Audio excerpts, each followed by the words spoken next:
Assalamualaikum warahmatullahi wabarakatuh. Hari ini kita akan belajar tentang tingkatan takson dan 5 kingdom. Oke, kita lanjutkan. Nah, di sini kan kita telah mempelajari tentang ciri-ciri makhluk hidup. Makhluk hidup itu di bumi ini sangat banyak sekali, sehingga kita memerlukan sistem untuk membedakan serta mengelompokkan makhluk hidup ini seperti hewan, tumbuhan, dan manusia. Nah, ada yang namanya tingkatan takson. Jadi pengertian taksonomi ini ilmunya ya.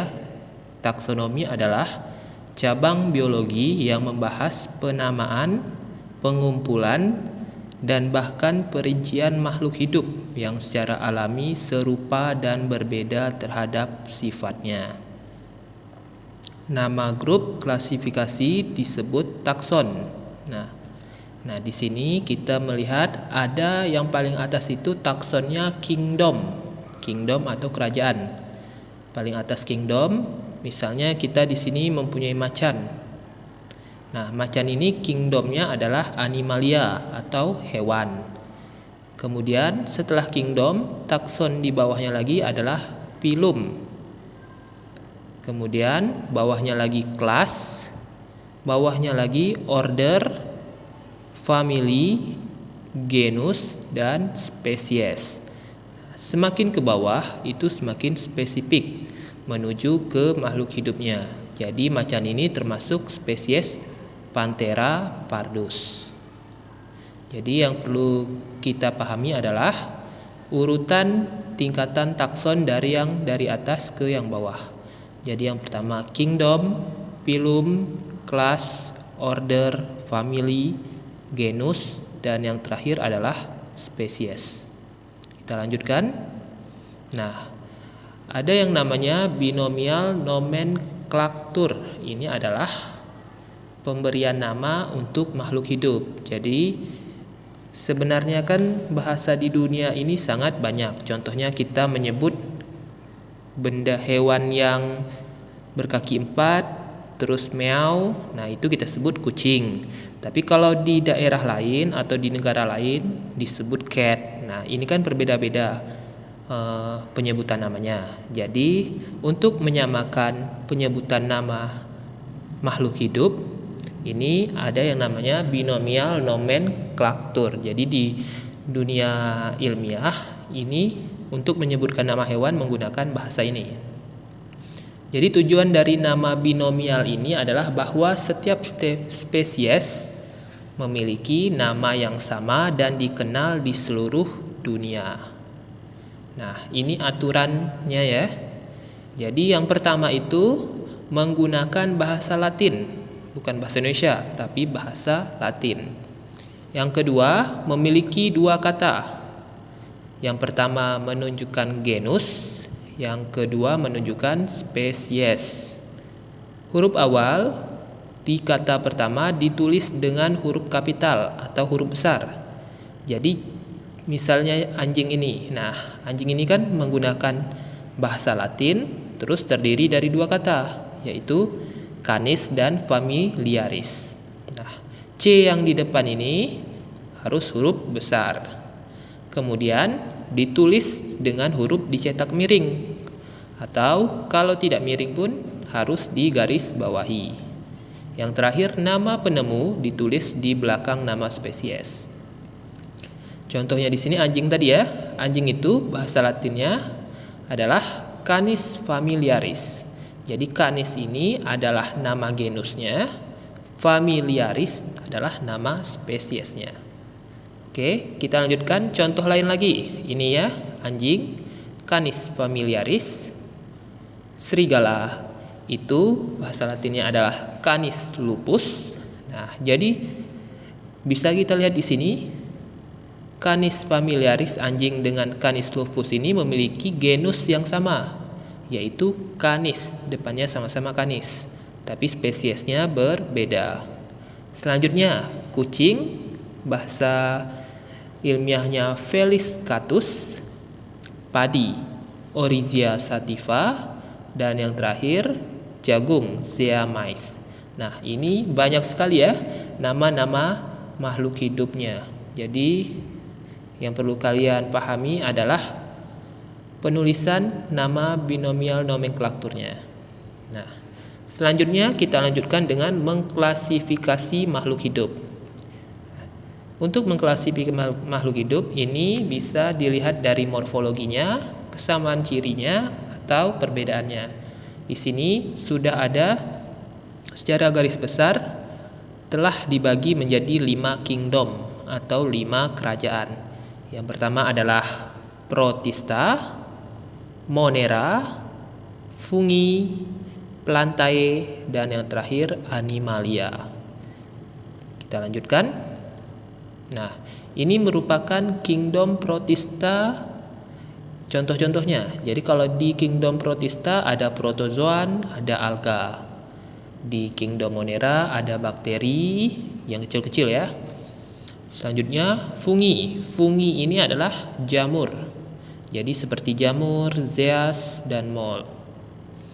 Kalau di Plantae, kingdom Plantae ini adalah kingdom untuk tumbuh-tumbuhan. Seperti pohon yang besar, atau pohon beringin, atau ini ya. Nah, yang terakhir adalah kingdom hewan. Kingdom hewan itu adalah kingdom animal bahasa Inggrisnya ya. Ada insect itu serangga, squidward, horse, kuda, cacing, dan spong. Kita lihat satu-satu ya. Yang pertama itu adalah Monera. Monera itu adalah makhluk hidup yang berukuran mikroskopis. Artinya makhluk hidup yang ukurannya sangat kecil sehingga kalian tidak bisa melihatnya. Untuk melihatnya kita harus menggunakan mikroskop yang perbesarannya lebih dari 1000 kali. Ciri-ciri Monera yang pertama adalah bersel satu.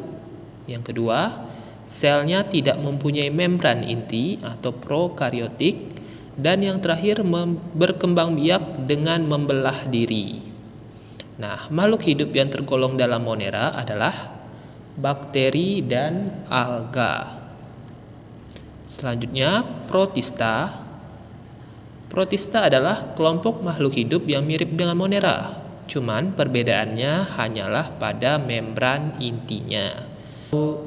Membran inti Protista itu adalah eukariotik atau memiliki membran inti. Ukurannya juga beragam. Ada yang mikroskopis, kecil sekali tidak bisa kita lihat, sampai makroskopis. Makroskopis itu masih bisa kita lihat dengan mata telanjang. Kelompok Protista yang menyerupai hewan kita sebut protozoa.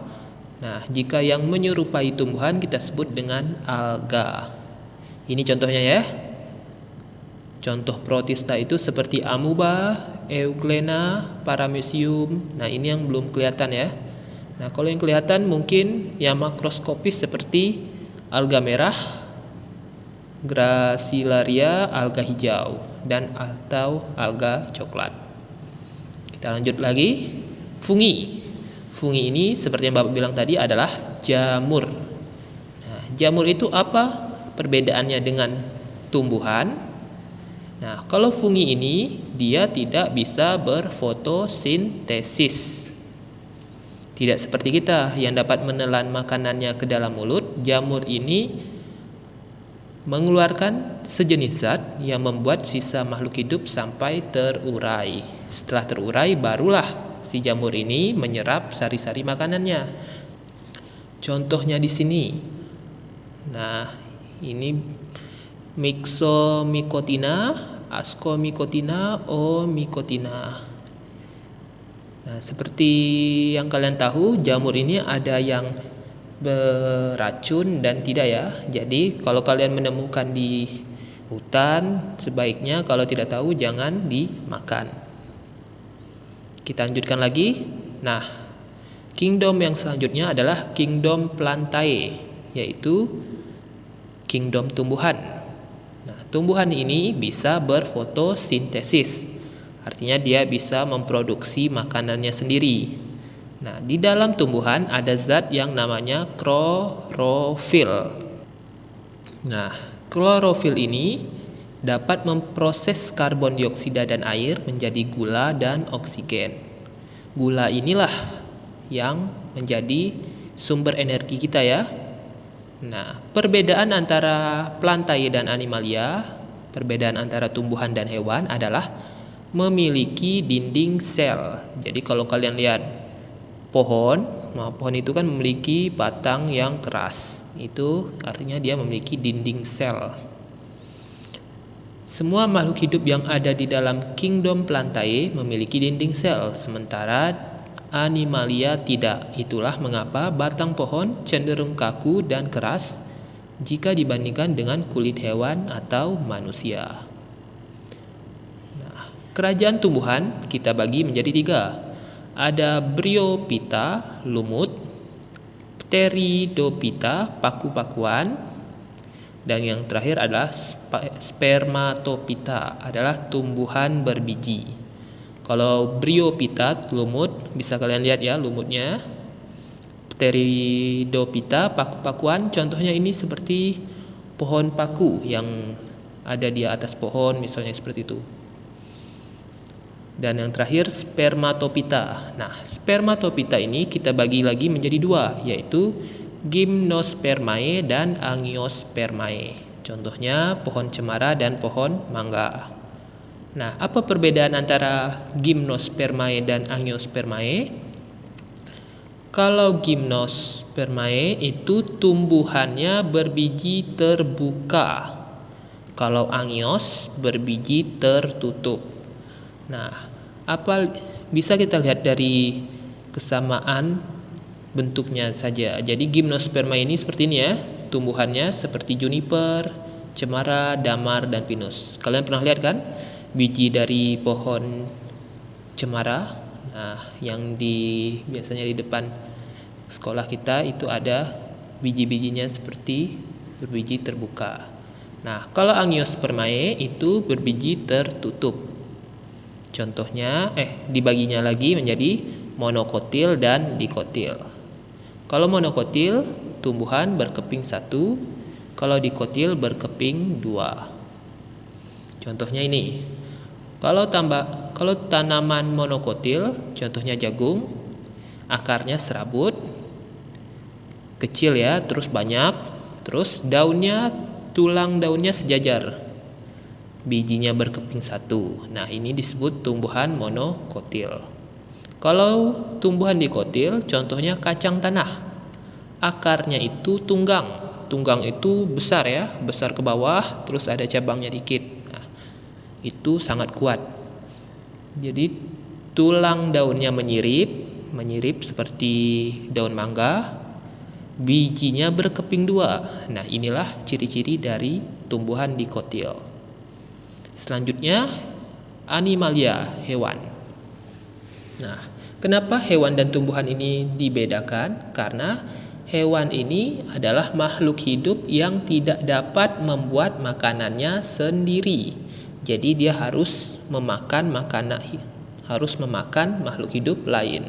Seperti kita. Jadi kita makan nasi, makan ikan, makan sapi. Nah, jadi kita termasuk golongan kingdom animalia. Nah, kingdom animalia juga dibagi 2, ada yang vertebrata dan invertebrata.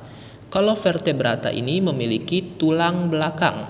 Coba kalian rasakan punggung kalian. Nah, bisa kalian rasakan di punggung kalian itu ada tulang. Nah, tulang belakang, inilah yang disebut tulang belakang ya. Nah, tapi ada juga hewan yang tidak memiliki tulang belakang. Ini kita sebut dengan invertebrata. Bisa kita lihat lagi. Nah, in atau avertebrata ini dibagi menjadi 6. Yang pertama porifera, hewannya punya pori-pori. Coelenterata, hewannya punya tentakel. Nah, tahu kan contohnya apa? Vermes, itu cacing. Moluska, hewannya lunak, berlendir, dan mantel. Contohnya siput ya. Arthropoda, hewannya berbuku-buku. Contohnya laba-laba. Echinodermata, ini dipenuhi oleh duri. Nah, ini contohnya ya. Ini contoh dari porifera yang memiliki pori-pori. Selanjutnya ini Coelenterata. Selanjutnya cacing. Selanjutnya ini adalah contoh dari moluska, yaitu gurita, kerang darah, siput, dan siput laut. Arthropoda, ini contohnya seperti belalang, kumbang, kepiting, laba-laba, kalajengking, kutu, caplak, kelabang, dan kaki seribu. Dan yang terakhir adalah Echinodermata. Contohnya adalah bulu babi. Kalian kalau yang di laut sering lihat ya, ini bulu babi. Terus lilia laut, bintang laut, petrik, ini termasuk Echinodermata. Oke. Nah, selanjutnya ada yang namanya vertebrata. Kalau vertebrata atau invertebrata itu tidak memiliki tulang belakang, kalau vertebrata, hewan yang memiliki tulang belakang. Dibagi lagi menjadi 5. Yang pertama Pisces, itu ikan. Mamalia, hewan yang memiliki kelenjar susu, contohnya sapi. Amfibi, ini hewan yang hidup di 2 dunia ya, yaitu darat dan air, contohnya kodok. Reptil, hewan melata, contohnya ular. Dan yang terakhir adalah Aves. Aves ini hewan burung. Nah, oke. Demikianlah pembelajaran kita hari ini. Semoga kalian paham. Assalamualaikum warahmatullahi wabarakatuh.